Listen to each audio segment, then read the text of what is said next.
Imagine you wake up 1 year from now. Same room, same problems, same bank account, same body, same overthinking at 2 a.m. If that thought hurts, good, because it means a part of you knows you're meant for more than this. In this video, I'm not going to tell you to just be positive or trust the universe. I'm going to give you 7 harsh truths backed by real psychology and research that you must accept if you want to completely rebuild your life in 2025. Some of them will sting, but if you stay until the end and actually apply just one of them, your life will not look the same a year from now. Truth 1. No one is coming to save you. Here's the first harsh truth. No one is coming to save you. Not your parents, not your friends, not your partner, not the government, not some miracle opportunity in your DMs. For most of your life, you've been trained to wait. Wait for the right moment. Wait for motivation. Wait for permission. Wait for someone to finally understand you and fix everything. But psychologically, this mindset is a trap. Studies in psychology show that people who believe they are responsible for their lives, what researchers call an internal locus of control, tend to be more successful, healthier, and more resilient than people who think everything is controlled by luck, other people, or the system. That doesn't mean life is fair. It isn't. It means this: even if what happened to you isn't your fault, what you do next is your responsibility. So instead of asking, why is this happening to me? Start asking, given that this is my reality, what is the next move I can control? The moment you stop waiting for a rescue and decide to act with what you have, where you are, your brain shifts from victim mode to builder mode, and builders change their lives. Truth 2. Your habits are stronger than your motivation.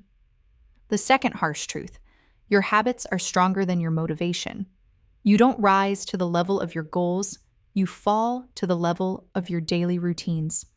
Psychologist Wendy Wood and her colleagues found that around 40 to 45% of the actions people take every day are done on autopilot, as habits, while their mind is thinking about something else. That means almost half of your life is not driven by decisions. It's driven by patterns. So if your habits are scrolling late at night, skipping workouts, eating whatever's easiest, avoiding hard conversations, then it doesn't matter how motivated you feel after a video like this. The moment your motivation drops, and it will, your old habits will quietly pull you back to the same life. Motivation is like a spark. Habits are the wiring of your house. If the wiring is bad, it doesn't matter how bright the spark is. The light still won't stay on. So instead of asking, how do I stay motivated? Ask, what tiny habit can I build that works even when I'm not motivated? Examples. 2 minutes of reading a serious book every day, not just social media. 1 push-up after brushing your teeth. Writing 1 sentence in a journal before bed. These actions are small on purpose, because once a habit becomes automatic, it stops costing willpower. That's how you rebuild your life. Not with massive bursts of motivation, but with small, consistent habits that quietly reshape who you are. You are not stronger than your environment. We like to imagine we are purely logical and in control. But research on habits and behavior shows that our surroundings constantly trigger our actions without us even realizing. You don't overuse your phone because you are weak. You overuse it because it's always within reach. Notifications are designed to hijack your attention. You're tired, stressed, and your brain takes the easiest option. Globally, people now spend around 6 to 7 hours per day on screens. In some countries, it's over 9 hours. That's almost a full-time job, just looking at glass. So ask yourself honestly, is it really that you lack discipline? Or is it that your room, your apps, your desk, Your nighttime routine are designed for distraction, not for focus. If your kitchen is full of junk food, it's not a self-control problem when you eat it. If your phone is next to your bed, it's not a discipline problem when you scroll until 2 a.m. The problem isn't just you. The problem is the friction. Too little friction for bad habits. Too much friction for good ones. So, change the environment. Put your phone in another room when you work or sleep. Remove social media from your home screen. Keep books on your pillow so you see them before bed. Lay out your workout clothes the night before. You don't need more willpower. You need to stop fighting your environment and start designing it. Your comfort zone is slowly killing your potential. There is a classic idea in psychology called the Yerkes-Dodson law. It shows that performance increases with stress or challenge, but only up to a certain point. Too little challenge, and you're bored and unmotivated. Too much, and you're overwhelmed and you shut down. The problem today is not that most people are too stressed for their entire life mission. It's that they are chronically comfortable and occasionally overwhelmed. You're uncomfortable when you speak in public. You're uncomfortable when you say no to someone. You're uncomfortable when you start a business. You're uncomfortable when you go to the gym for the first time. You're uncomfortable when you admit you were wrong. So what do most people do? They escape. Scroll, binge watch, eat, buy, avoid. And every time you escape, you teach your brain, when life gets uncomfortable, I run away. But growth lives exactly on that edge between comfort and chaos. Not in the panic zone, not in the couch zone, in the stretch zone. To rebuild your life, you must intentionally expose yourself to controlled discomfort. That means the conversation you are afraid to have, the first video you are afraid to post, the first workout when you feel weak, the first no when you're used to pleasing everyone. Your nervous system will scream, "This is not safe." But you're not in danger. You're just growing. And the more often you enter that stretch zone, the more your comfort zone expands. Most people don't really care if you succeed, and that's freeing. You overthink what others will say. What will they think if I start a YouTube channel? What will they say if I fail this business? What if they laugh at my English, my accent, my face, my ideas? But here's the reality. Most people are too busy thinking about themselves to obsess over your life. Psychology even has a name for this, the spotlight effect.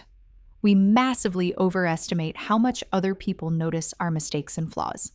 In reality, people move on much faster than we imagine. Your friends are worried about their own bodies, their own money, their own problems, their own future. They might comment once, maybe twice, and then they go back to scrolling their own feed. So ask yourself, are you willing to waste years of your life to avoid a few seconds of judgment from people who won't remember it next week? You are not here to perform a perfect life for an imaginary audience. You are here to build a real life that actually matters to you. When you deeply accept that most people don't care as much as you think, you get something powerful back. Freedom to experiment. Freedom to look stupid, start small, fail publicly, get better over time. And that's how every meaningful transformation begins. You are not as behind in life as you think. You're just heavily distracted. You look around and see people your age, married, rich, fit, successful, traveling, confident, happy. And you say, I'm late, I'm behind, I missed my chance. But look at the numbers. In recent reports, the average person worldwide spends around 6 to 7 hours per day in front of screens, and a huge part of that is social media and entertainment. That is not lack of potential. That is attention being drained. You are not behind because you are less intelligent. You are behind because your focus is being stolen. Every hour you spend comparing yourself to someone else's highlight reel is an hour you're not investing in your own story. And here's what's wild. Studies show that when people temporarily block or reduce smartphone use, their mental health, mood, and focus actually improve significantly, sometimes in just a couple of weeks. So it's not that you're permanently broken. It's that you are living in an environment designed to keep you distracted, anxious, and scrolling. The solution is not to hate yourself. The solution is to protect your attention like it's your life. Because it is. Try this.